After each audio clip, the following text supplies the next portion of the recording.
This is FE Peer Review. The date is April 14th, 2021. This video is in response to a new photo of the Blackpool Tower shared by Ranty.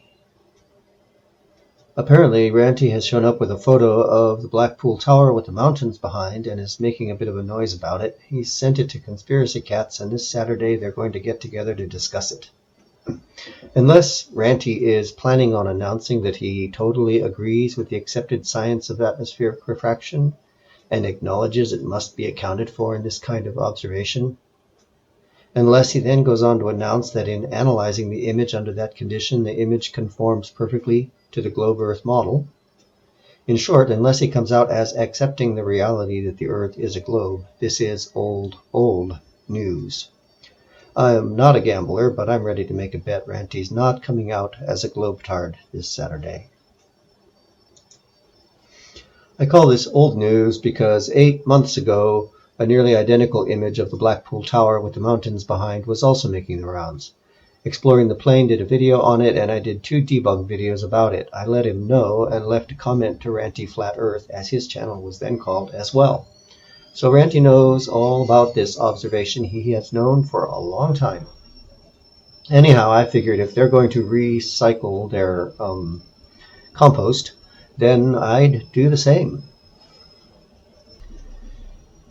The 2 videos together came to 38 minutes. I'll try to summarize them here in under 10. Links to the originals are in the description. In the first video, I criticized Exploring the Plane for simply ignoring the issue of atmospheric refraction altogether and said there were really only 2 options. Either accept that it does affect observations and then account for it, or prove that it doesn't to the satisfaction of the world's scientific communities. The science around atmospheric refraction is used by such diverse groups as radar operators, the telecommunications industry, and the world's military must account for it when doing long-range visual targeting. Unless these groups have abandoned the current science on atmospheric refraction and adopted whatever Exploring the Plane and his colleagues propose as a substitute, they have not debunked it. Only after proving that atmospheric refraction isn't a factor can you then go on to do such an observation without accounting for it. You can't put the cart before the horse. The third apparent option of simply pretending it doesn't exist is not really an option. It's a cop-out, and no observation that ignores it passes even the first test of scientific rigor. I saved the more serious critique for the latter part of the video, in which I called out Exploring the Plane for basically saying that we're not capable of analyzing reality and can't trust anybody or our own physical faculties. I leaned into him fairly hard, and I won't repeat it all here. In the second video, I had a lot more fun. What I did was to create a digital 3D model of the observation at full scale. We'll step into that Sketchup model now and have a brief look around. Okay, we're in the Sketchup model here, and I will give you a brief walkthrough. On the far left, we have the observation point. To the right, we have the sandbar, and then the Blackpool Tower, and finally at the far right, the mountain. Now, SketchUp uses a Euclidean geometry system. It does not have Earth curvature built into it. This red line represents the x-axis. The green is the y, the blue is the z-axis, the vertical axis. If you draw a line, no matter how many miles long, along that red axis, it is not following Earth curvature. It is a straight line. If you create a plane that's aligned with the red and green axes, it is a coplanar surface. It is not the surface of a sphere. So with that being said, SketchUp also has the ability to go back and forth very easily between perspective views and orthographic views. We're going to look at it mostly in perspective, but we'll take a quick look at orthographic as well. So I'm going to zoom in here and show you my observation point. So the base of this block here represents mean sea level, and the top of the block is the elevation according to Google Earth of our observation point. Then moving to the right, we have the sandbar, which was very nearly at mean sea level. It's not very high. Further along, we come to the Blackpool Tower. So the tower is on a ground surface, and the ground surface itself is a certain distance above mean sea level. So this lower block here, the bottom edge of that's mean sea level. The top edge is the street elevation at the tower, and then there's the tower and the observation deck. And finally, the mountain. Again, I've put the bottom at mean sea level and the top at the elevation of the top according to Google Earth. Now, if we look at this in a perspective view from our observation point, and I'm just going to zoom in here slowly, we're going to end up right there.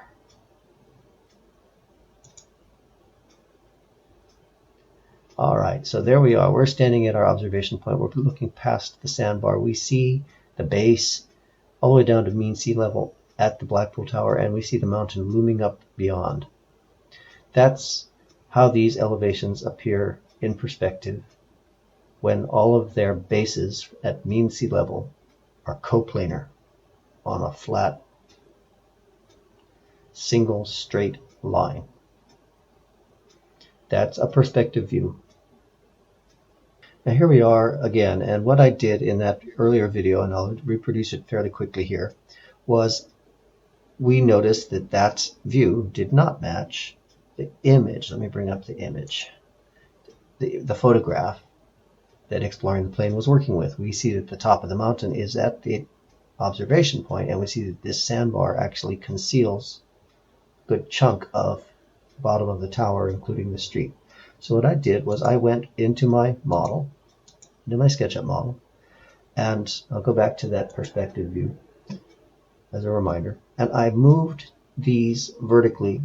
I moved the mountain and I moved the tower to the point where what we saw here matched the photograph. I did not do this with any concern as to about which direction I was moving them, up or down. I just moved them such a way that it matched the photo, because the goal was to match the photo and then read from that what the photo tells us without presupposing anything about the situation.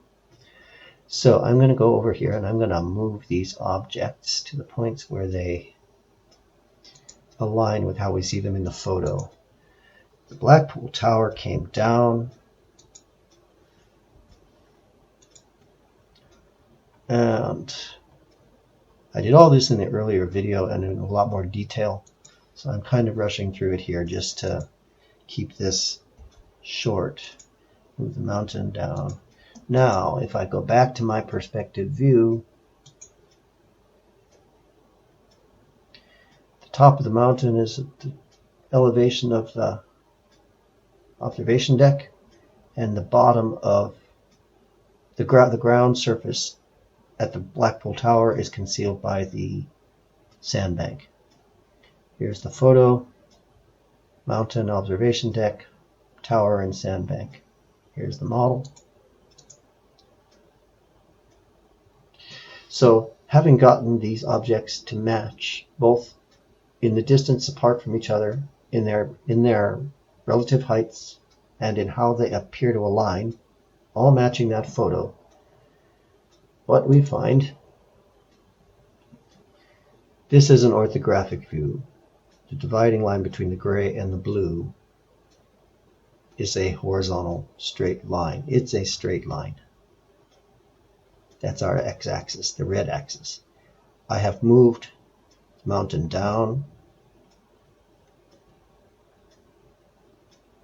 I have moved Blackpool Tower down. And when we connect the bases of those four objects in those new positions, we find that this is an arc with a radius slightly larger than the calculated radius of the Earth, which, when you factor in refraction, makes sense, because refraction tends to lift objects and therefore make the radius of the Earth seem to appear larger than it actually is. So that was the gist of the second debunk video, and this was the model I made that I used to demonstrate that. And there is nothing in that photo that Ranti's coming up with now that's any different than this. I think it's not the same observation point, but it's another point a similar distance away looking at the same objects, the tower and the mountain. So I'm not going to repeat that exercise with a new observation point. There's really no reason to. Anyhow, that's the news, and what can I say? We're going to go through it all again, and then in another 8 months they'll come back with another version of that same photo, and we'll go through it all again and again and again. Have fun, folks. This is FE Peer Review, and I'm out for the evening.